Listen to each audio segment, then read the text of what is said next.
আসসালামু আলাইকুম সবাইকে। পরিস্থিতি নিয়ে আমার মত অনুযায়ী আমার ধারণা অনুযায়ী কিছু কথা আমরা সবাই জানি।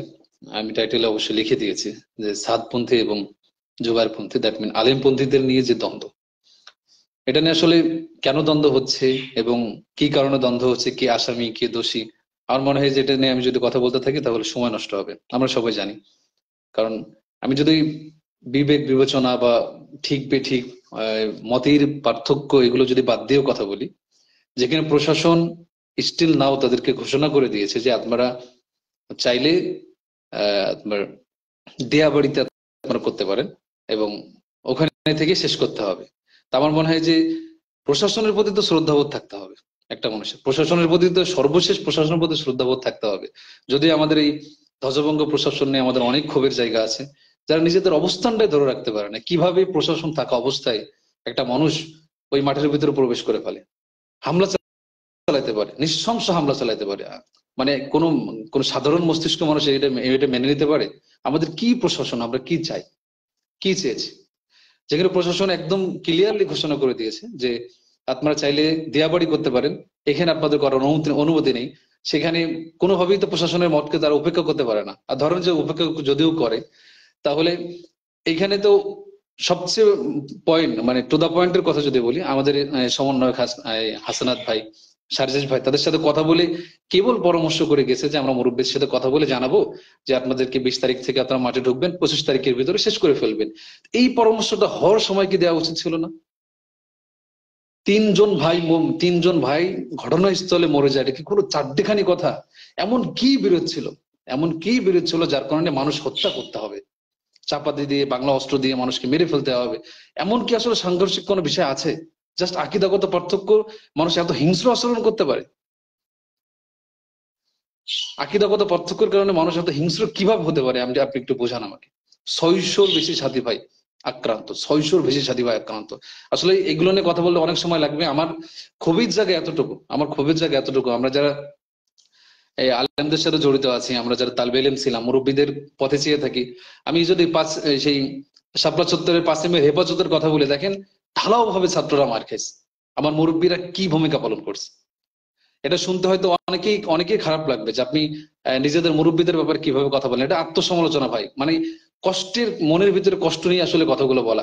সবসময় কি আমরা ছাত্ররাই মার খেয়ে যাবো?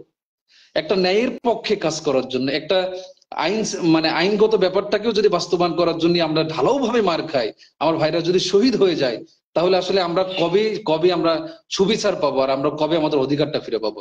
সব জায়গায় তো চুপ থাকা তো ঠিক না, সব জায়গায় চুপ থাকা তো ঠিক না। এর আগের বার একবার এরকম ঢালাও ভাবে কমিউনিস্টের পোলাপান্ডা একদম সে বেধড়ক পিটান খাইছে, রক্তাক্ত হয়েছে, আমি আমার সামনের মাথায় দেখেছি। কেন তখন মার খাবে, এখন মার খাবে? মানে আমাদের আসলে ভূমিকাটা কি?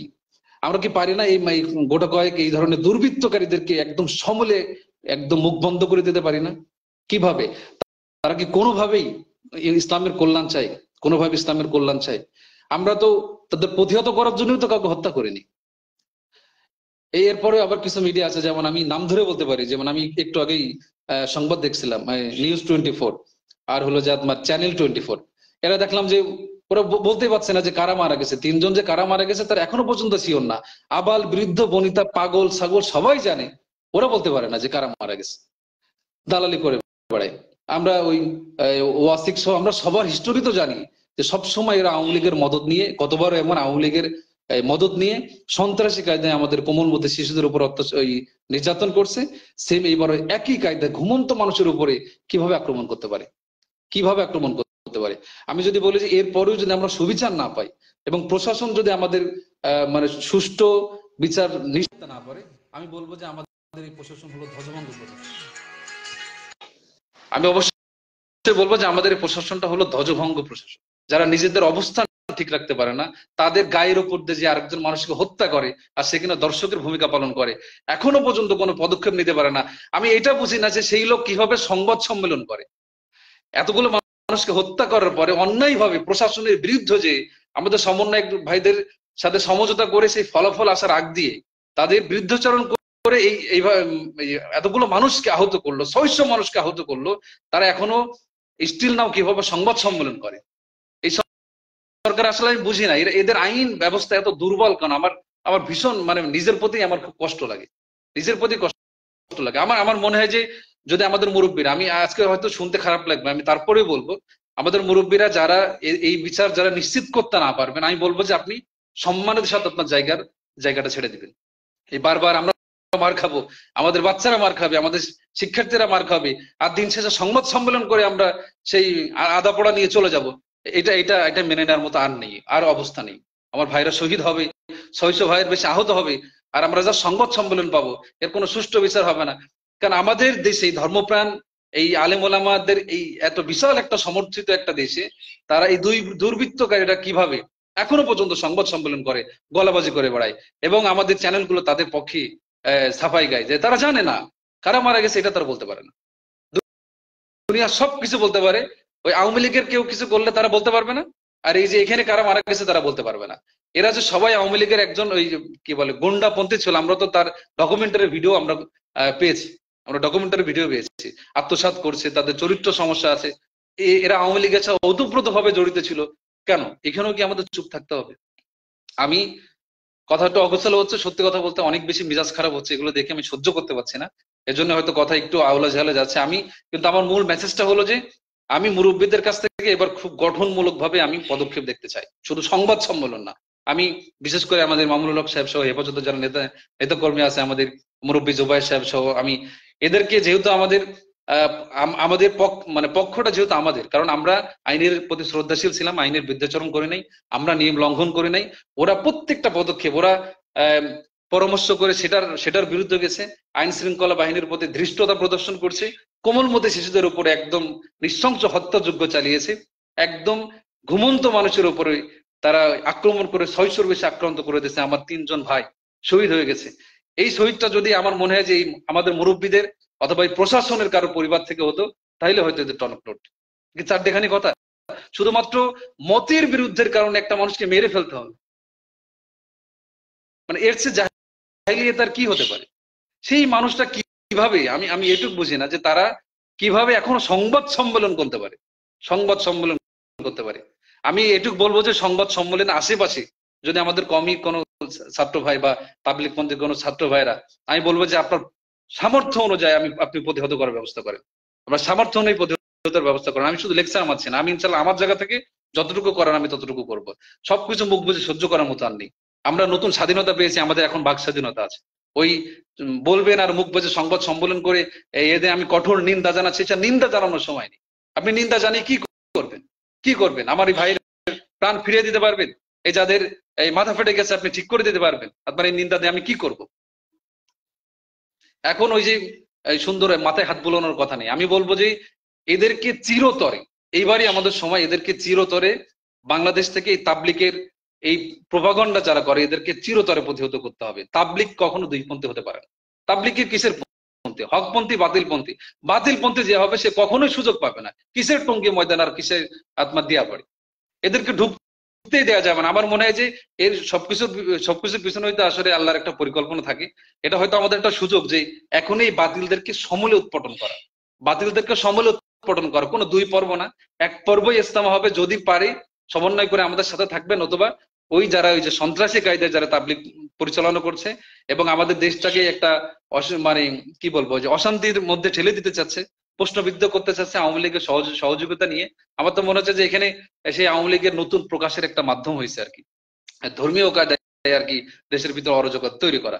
তা আমার মনে হয় যে এখন আমাদের সময় এদেরকে সমূলে উৎপাদন করতে হবে। কোনোভাবেই বাতিলদেরকে কোনো পর্বে সুযোগ দেওয়া যাবে না, কোনোভাবেই বাতিলদের কোনো পর্বে ইস্তেমা করার সুযোগ দেওয়া যাবে না।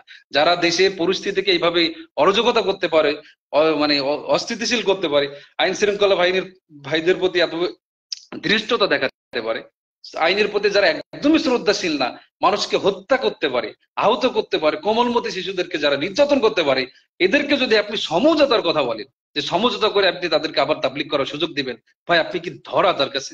আপনার আমি বুঝি না আমাদের প্রশাসন, মানে আমার এইসব কথা বলতে গেলে আসলে শান্তভাবে কথা বলার কোনো সুযোগ নেই। একটা মানুষ যা ইচ্ছা তাই করবে, সেই ওই সময় হত্যাযজ্ঞ চালালো, আক্রমণ চালালো, এখন চালাইছে, তারপরেও তাদেরকে তুমুতুম করে হ্যাঁ ভাই আপনি এই পর্বে যাবেন, ওই পর্বে যাবেন। তাহলে আইন শৃঙ্খলা বাহিনীর ভূমিকাটা কোথায়? আপনি কাদেরকে প্রতিহত করবেন? আপনি কি মানে আপনি ন্যায় প্রতিষ্ঠার জায়গাটা আসলে কোথায় আপনাদের? আমি আবারও বলছি, মুরব্বীদের প্রতি আমার এতটুকু রিকোয়েস্ট, যদি আমার ভিডিও কারোর নজরে যেয়ে থাকে, শুধুমাত্র ওই যে আমি কঠোর নিন্দা জানাচ্ছি, প্রতিবাদ জানাচ্ছি, সংবাদ সম্মেলন, মেহেরবানি করে এগুলো করবেন না। এই হেফাজতের সময় আমরা ঢালাও ভাবে পিটান খাইছি, আর শুধু মুরব্বীদের কাছে সংবাদ সম্মেলন আর কঠোর নিন্দা জানাচ্ছি, এছাড়া কেউ কোনো সুবিচার পায়নি। তখন পরিস্থিতি খারাপ ছিল, এখন পরিস্থিতি আমাদের অনুকূলে। এই গতবারে ঢালাও ভাবে শুধু আমরা মার খেয়েছি, আর দিন শেষে মুরব্বীদের কাছ থেকে কিছু সুন্দর সুন্দর কথা আর ওই যে প্রতিবাদ জানাচ্ছি, নিন্দা জানাচ্ছি, এই ছাড়া ঘোড়ার ডিমের কোনো কিছুই আমরা পাইনি। ওই যারা দুর্বৃত্ত করে তারা তাদের সুযোগ ঠিক মতো নিয়ে গেছে, তারা তাদের সেই অধিকার আদায় আদায় করে নিয়ে গেছে। এখনো পর্যন্ত আমি শুনলাম ওই যে ওনার নাম কি যেন, ওই যে মাজ বিন নূর বলছে আমরা যেহেতু ময়দানে ঢুকেই গেছি এখন আর বের হওয়ার কোনো সুযোগ নাই। আইন শৃঙ্খলা বাহিনীর প্রতি তারা আক্রমণ করে ময়দানে ঢুকছে, হত্যাযজ্ঞ চালিয়ে ময়দানে ঢুকছে, এখন বলে যে বের হওয়ার কোনো সুযোগ নাই। আর আমি মনে করি যে এরপরও আমাদের মুরব্বীরা হয়তো আমাকে শুধু জাস্ট সংবাদ সম্মেলন করবে। আমি মনে করি আমাদের যথেষ্ট জনবল আছে, যথেষ্ট আমাদের ইমানের জজবা আছে। আমাদের তাবলিগের প্রতি আমরা যথেষ্ট শ্রদ্ধাশীল, দাওয়াত তাবলিগের প্রতি আমি মনে করি যে আমি নিবেদিত, আমি আমার ভাইদেরকে যেভাবে চেনে তারা সবাই নিবেদিত, কোনোভাবে সুযোগ দেওয়া যাবে না। যেহেতু আমরা মার খেয়েছি, এর একটা চূড়ান্ত সমাধান করতে হবে, চূড়ান্ত সমাধান করতে হবে। আমার মনে হয় যে যদি এরপরেও আমাদের মুরব্বীরা, শুনতে আমি জানি খারাপ লাগছে, মানে খুব বেশি খারাপ শোনা যাচ্ছে, এরপরে আমার মুরব্বীরা যদি শুধু সংবাদ সম্মেলন আর প্রতিবাদের উপরে থাকে, আমি প্রয়োজন ওই পাট পাট করে মুরব্বীদের জন্য আমি ভিডিও করব। আমি জানি আমার প্রতিবাদ হয়তো কারোর কোনো যায় আসে না, কিন্তু আমি আমার জায়গা থেকে আমি হয়তো নিজেকে শান্ত করতে পারবো যে না, আমরা ওই যে মানে শুধুমাত্র মার খাবো, আমরা এই পরিমাণ সংখ্যাগরিষ্ঠ হয়ে সংখ্যালঘুরা আমাদের উপরে যে তাদের অধিকার জোর করে আদায় করে নিয়ে যাবে, আর দিন শেষে আমরা মার খাবো কেন ভাই? বলি সেই কলিং বেল আমরা যে ইচ্ছা মতো যে যখন পারে তখন মানুষ বাজাবে, আমার ভাই মরে যাবে, তাদের জানের কোনো মূল্য নেই। আশা করি আমার ব্যাপারটাকে একটু বোঝার চেষ্টা করবেন। এই মনের খারাপ লাগা, ক্ষোভ লাগা থেকে আসলে কথাগুলো বললাম।